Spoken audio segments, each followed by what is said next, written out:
राष्ट्रपति ने सर्वश्रेष्ठ खिलाड़ियों को सम्मानित किया। मनु भाकर, गुकेश समेत 4 को खेल रत्न पुरस्कार दिया है।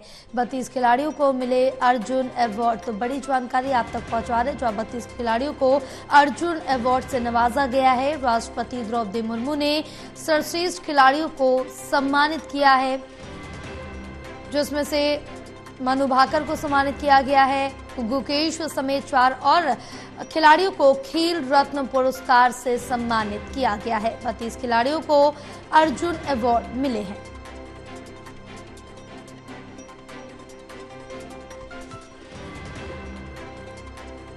तो राष्ट्रपति ने सर्वश्रेष्ठ खिलाड़ियों को सम्मानित किया। राष्ट्रपति द्रौपदी मुर्मू ने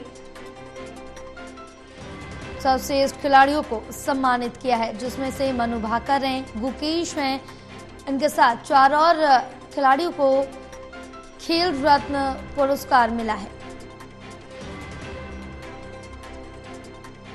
हमारे साथ एसोसिएट एडिटर प्रदीप कुमार जुड़े हुए हैं और ज्यादा जानकारी देंगे। प्रदीप, क्या अपडेट मिल पा रही है, जहां बताया जा रहा है कि राष्ट्रपति द्रौपदी मुर्मू ने सर्वश्रेष्ठ खिलाड़ियों को खेल रत्न पुरस्कार से सम्मानित किया?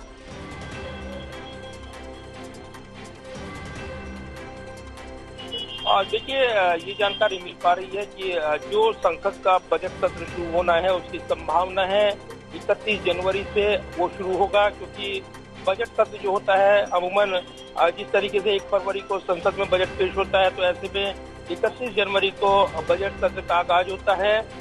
ये एक हिस्सा रहा है और ये जानकारी मिल रही है कि 13 फरवरी तक बजट सत्र संभव है।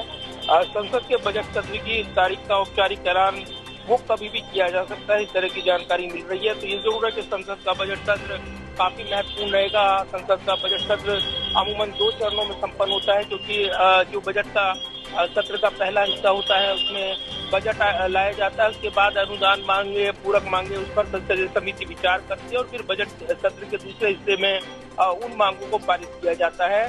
तो निश्चित तौर पर काफी महत्वपूर्ण रहेगा संसद का बजट सत्र और इस दौरान हम देखेंगे कि दिल्ली के चुनावी रिजल्ट का भी ऐलान हो जाएगा इस सत्र के दौरान ही।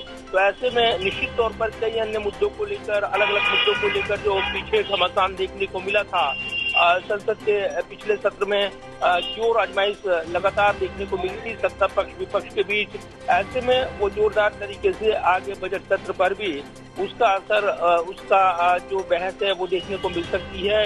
इस सत्र के दौरान सरकार कई महत्वपूर्ण अन्य विधेयक भी पारित कराना चाहेगी, लेकिन महत्वपूर्ण जो विधेयक रहेंगे जिसमें बजट सत्र को पारित कराना, उस पर बहस करना, इसके अलावा जो राष्ट्रपति अभिभाषण होता है वो निश्चित तौर पर काफी महत्वपूर्ण रहता है और इसीलिए बजट सत्र कई नजरों से महत्वपूर्ण रहेगा। तो फिलहाल ये जानकारी मिल रही है कि संसद का बजट सत्र 31 जनवरी से बुलाया जा सकता है। और बिल्कुल प्रदीप, क्योंकि अब जिस तरह से देखें कि राष्ट्रपति द्रौपदी मुर्मू ने इन खिलाड़ियों को सम्मानित किया है। बहरहाल तमाम जानकारी साझा करने के लिए बहुत शुक्रिया आपका।